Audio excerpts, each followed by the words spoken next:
From the studios of TLC Talk Radio, you're in the mix with the Vibrant Mix with Tasha, Tamiko, and Fred. Don't forget to follow us on social media, Facebook, Twitter, and Instagram.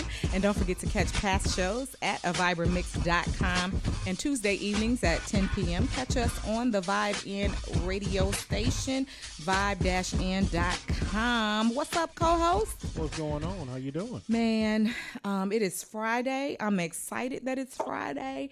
And because this studio is a home studio, as soon as you leave, Right. going to sleep. Right. Shout out to Tamiko, who is not here with us. She's tending to our sick nephew. Oh. Fred cracked an inappropriate joke. It I wasn't won't repeat it. inappropriate. It might be true. It's not true. You're a jerk. The truth is the funniest stuff.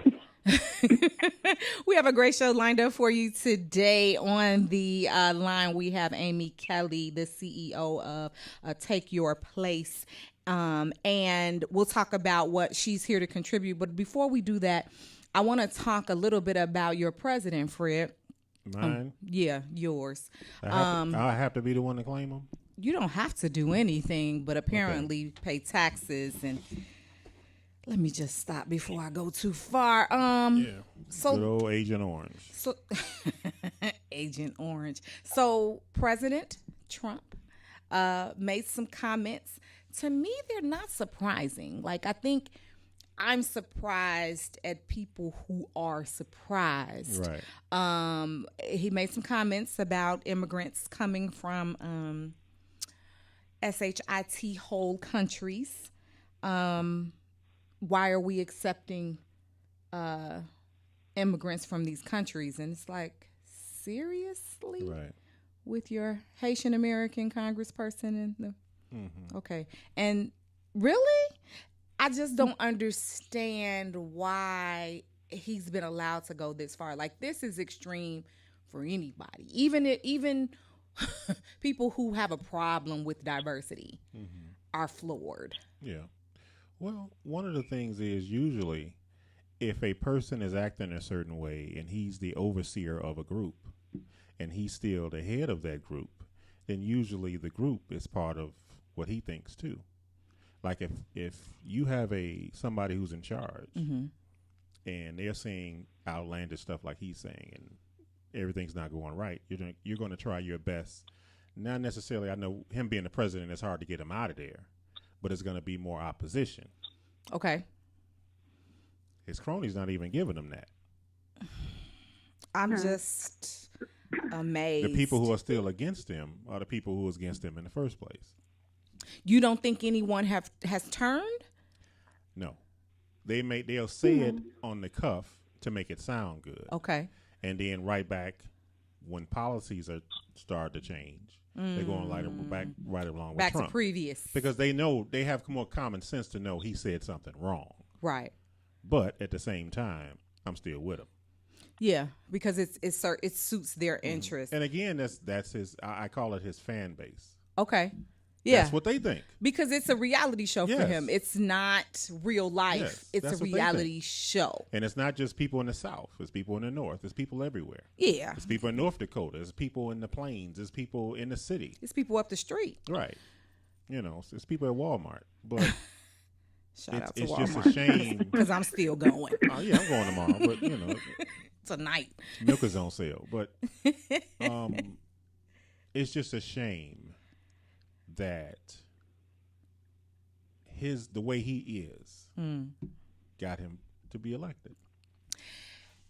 It is a shame, but again, I go back to what I said at the top of the conversation. It's not surprising. I mean, No. What he now, he's been in there. This is January. It's been a year, almost a year. Mm-hmm. January 20th, it'll be a year. Mm-hmm. Damn. So, like I said, his base is who he's talking to. That's they get off on this because this is what they think. Yeah. This is how they think. And yeah, everybody has been emboldened to say it. I think everything other than white people ruins this country. Yeah. That's what they think. Yeah. Those who are racist, that's exactly what they think. How incredibly unfortunate. Let's move to more positive things. As I mentioned, our guest on the line is Amy Kelley. She's the founder and CEO of Take Your Place, and that's an organization dedicated to the uplifting and education of girls in the STEM fields. Welcome, Amy. Hi. Hey, welcome. Thank you for having me this evening. Indeed. We really appreciate you taking the time. Amy's at an event, so she squeezed us into her schedule. We appreciate it so much. You founded this organization based on a need, looking for a robotics camp for your daughter. Tell us about that. So my daughter is 10 now, and when she was 6, the summer she was 6, she and I wanted her to attend a robotics camp. And we live on the south side of Chicago, so we looked in our neighboring communities and found nothing. And we started looking in the suburbs, and everything that we found that was interesting was north, in the northern suburbs, and the fees for those camps were beyond our budget, something monetarily we just couldn't afford. And so I spoke with some of her friends' parents and said, let's just buy the supplies and I will run a robotics camp myself. And I'm an educator. I've worked in higher ed and STEM for over 15 years. And so I knew where to get the supplies and I can put a curriculum together. And so I did that and ran this camp. And the passionate thing for me was that the girls loved it. They were so excited. They were so happy to be exposed to things that wasn't within their reach, either because of demographically where they were or because monetarily it just, to spend thousands of dollars for a 3-week camp just didn't seem reasonable to me or their families. So it just made me happy to see these girls embrace them. And some of the comments they made me realize that they would succeed and thrive in STEM fields for their careers. But if you're not exposed to it initially, you never know that. That exposure. That exposure is key. Tell me about the first camp. What was that like for them? So we had our first camp last summer. It was called Inventors Take Your Place. And we hosted it in the Beverly community in Chicago. We had about 23 girls in attendance, and it was for 2 weeks. And we, the fee for the camp was only $199 for 2 weeks. Nice. And the girls were provided breakfast and lunch in that price. And the camp lasted from 8:30 a.m. to 4 p.m. And so during that time, the girls they learned how to code and program wearable name tags. They created hot air balloons and had hot air balloon contests. And then they made group inventions. So the first week they worked on inventing things as a group. And then the second week they made individual inventions. We also had one of the rarities is that there are not many minority female patent attorneys. And Fraylene Alliger is a minority female patent attorney here in the Chicagoland area, and she put together a video, and it was like a lecture for the girls on intellectual property and patenting your intellectual property and what that process is like and what it costs and how you go about it. And so that helped them understand what they could do with their current inventions and future inventions. And then at the end of camp, we had a program for them to actually present to their parents their inventions, not only their own parents, but all the other parents who had children at the camp.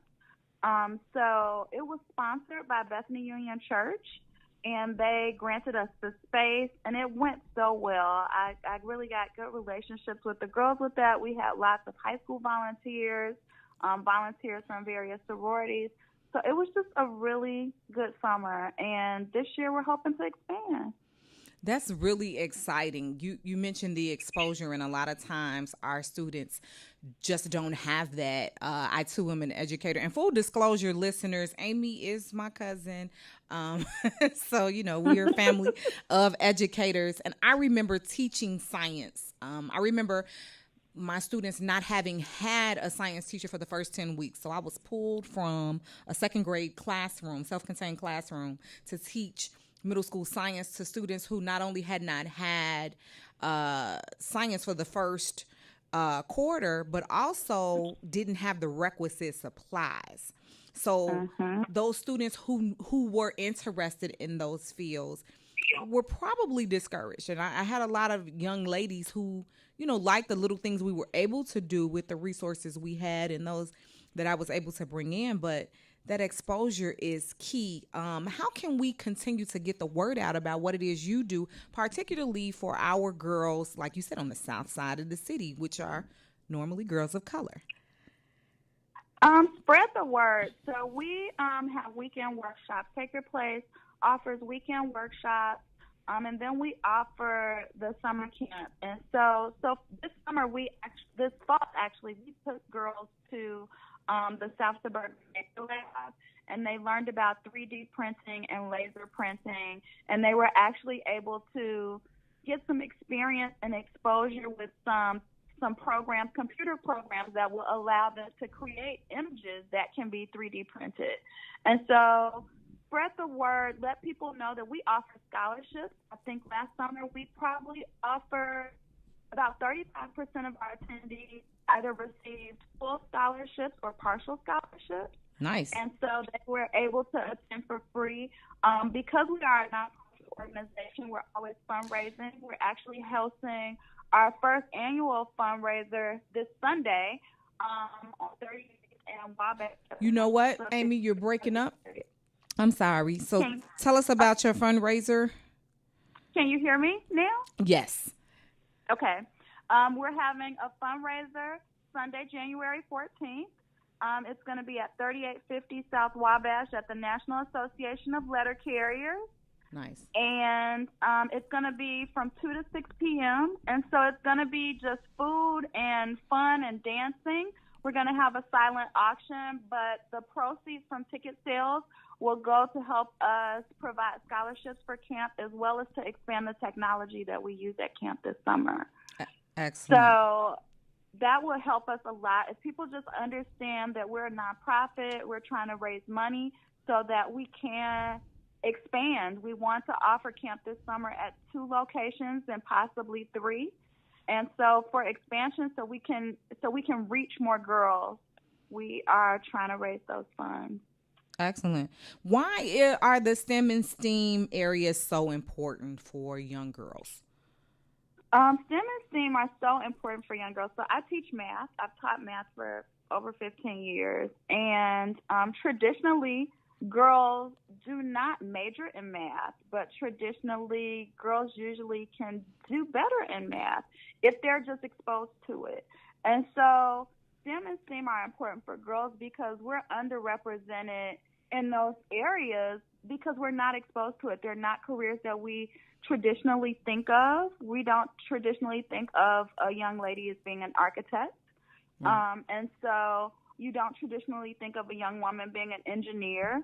The IT field is dominated by males. And so they're just not positions that we traditionally think of girls going into, but they have the minds. They can critically think. They can succeed in those fields. And so we want them to gain that exposure, to be comfortable, to believe that these are areas that they can be in and succeed. And as the workforce changes, as technology grows, the workforce is changing drastically before our eyes. And women work these days. Women work jobs just as much as men do. And so women have to have a place in the workforce in the future. And the only way that'll be possible is if we have our girls become more exposed. And so I'm sure that is how you came up with the name, Take Your Place. Yes. Definitely. Yes, we want our girls to take their place in the STEM fields and feel comfortable. When you take your place in something, if you take your place on the basketball court, if you take your place on a tennis court, you feel comfortable there. You believe you should be there. And so we want girls to take their place in STEM and believe that they should be there and feel comfortable. Excellent. How can people who want to volunteer assist? Like, what are your needs for volunteers? We need people to help us with curriculum development. We need people, especially moving forward quickly. We are planning our first walkathon, and we need people to volunteer for that. Okay. And if people would like to volunteer, they can visit our website, and they can go to the Contact Us page, and we will contact them, and they can let us know if they want to volunteer, if they'd like for their daughter, cousin, niece to attend, and just visit our website, which is takeyourplacegirls.org. Okay, excellent. Do people have to have some kind of background in STEM or just all hands on deck? All hands on deck. If you don't have STEM experience, we'll get you ready. Yeah, math is not my strong suit. I can count, but yeah. I went to radio school. You don't have to have that math experience to build a hot air balloon. Absolutely. And you don't have to have that math experience to design a cup in Tinkercad that can actually be printed out on a 3D printer. And a lot of times it becomes critical thinking, executive planning skills that women are usually great at. Mm-hmm. So, we're already doing it. We just don't call it that. Yeah. What has been the reaction in the community to Take Your Place? The community has been fantastic. The community has made me cry those happy tears, but have the ugly cry going on. They've been so supportive. I never imagined that, our first camp, we would actually have to wait list people. So they've been so receptive, so understanding of how we're growing and wanting to help us grow. We've had partnerships that are unbelievable. So we have Eat with Alma's, who's doing our catering for our event this weekend. We've had Giordano's in Hyde Park, who's helping with catering. We have party planners. So we have All Wrapped Up Party Planning. They've donated their services. People are so willing to donate their services just because they feel it's a good cause and they want us to grow and provide this service more. So the reaction has been phenomenal. And parents are so excited because they want to see their girls do well in these areas. And that just makes me all warm and fuzzy inside. Warm and fuzzy, indeed. In this weather, we certainly need that. Tell the listeners, who is Amy Kelley? You mentioned that you were an educator. Obviously, you're the founder of this wonderful organization that mentors young girls in the STEM fields. But who are you? So, Amy Kelley, I am a middle-aged chick,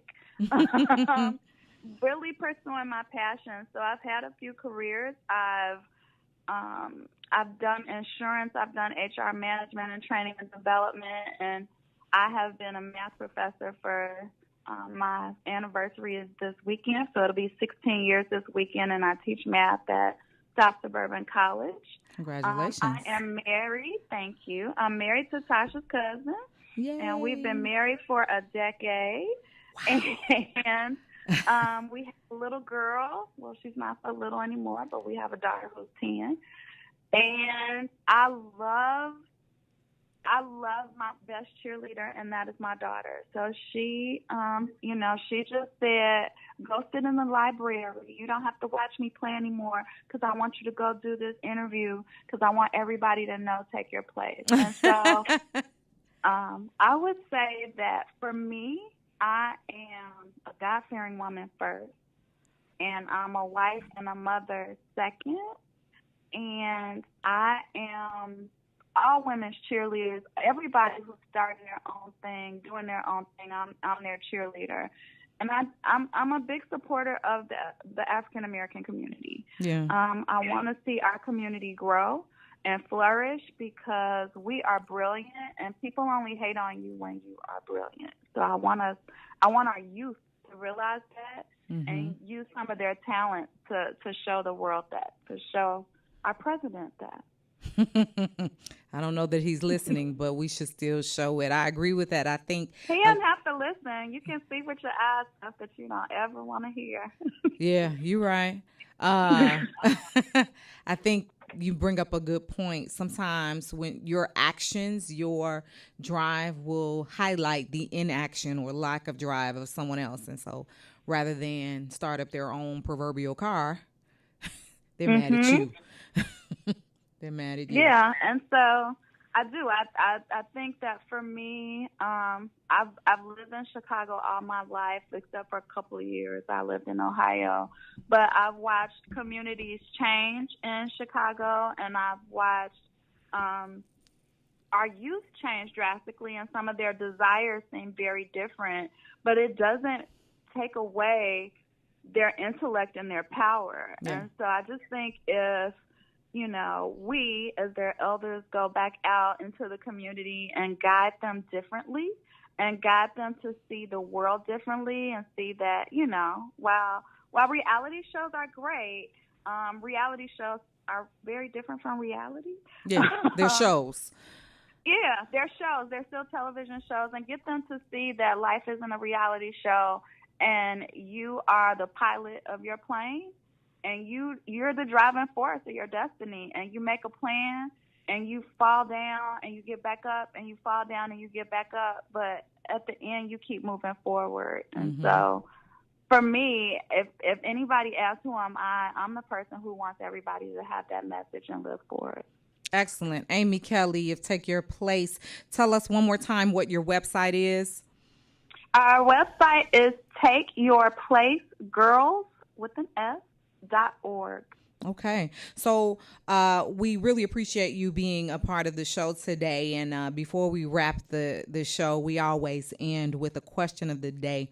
That's normally Fred's wheelhouse. You are free to answer or not answer, depending on how crazy he gets today. Cousin Fred, take it away. The question for this show. Wait a minute. Did you just kind of click your tongue and make that old sit back grandpa kind of? Hey, maturity is a great thing. Listen, I can't wait for everybody to see this video. Go ahead, Mr. Mature. Should a person get mad when his man or woman tells their friend about their personal business? How personal? Well, I mean, it could be anything. It could be about the finances of a relationship, or about the intimacy of a relationship, about things going on with the kids, things going on individually. Could be jobs, or anything personal that's going on in a relationship. I think that's sacred. I think so. We have an intimate conversation, a personal conversation, and I find out later that you shared it with your boy. Now, my first reaction is not anger. It's, hey, man. I ain't like that at all. Please, for the rest of your life, don't do that. But that's not anger. No, because if I'm angry, now I'm snapping off. But I'm in a calm voice, please, for the rest of your life, don't do, or it'll be the end of your life. No, I'm just playing. Is your fist balled up when you're saying this? No, just my hand is making this gotcha look. No, I think, because you have to get to know each other. So what might be personal to me might not be personal to him, and the reciprocal could be true. So you have to get to know each other and understand what you deem personal. I have relatives who just say stuff and blurt out, and I'm very open, but I like to tell my own story. You know what I mean? So I don't like it when somebody says, oh, so-and-so told me about your... Well, wait a minute. I was probably going to tell you, but let me do it. Right. And then let me talk to so-and-so. Right. Because if you just told me that, no telling what they telling everybody else. Yeah. And so you got to stop that. It's like playing telephone. By the time it gets to, your other cousin or your other friend, it's, you robbed a bank yesterday. And I'm like, no, I just went to the store. What do you mean? Right. The bank next door got robbed. But somehow I did it. The story went from y'all had an argument to he hit you in the mouth. Right. So I'm looking at the question from a different perspective. And I'm looking at this, that it was said if your man or woman tells something personal or something personally that happened in your home. And I'm looking at it from the perspective of wisdom. And so sometimes when you're in a relationship or in a marriage, if you've never done it before, you may encounter something that you are like, I don't even know what to do with this. I don't know what direction to go. And so I think if you're sharing your personal information that your partner, your mate share with you, you have to have a select few, and I'm stressing few people, that you share things like that with to gain wisdom, Yes. to gain insight, to gain direction on how do I handle this in a way that I may not insult my spouse. Am I behaving poorly? Please check me. You need to have that person who you say, this was my response.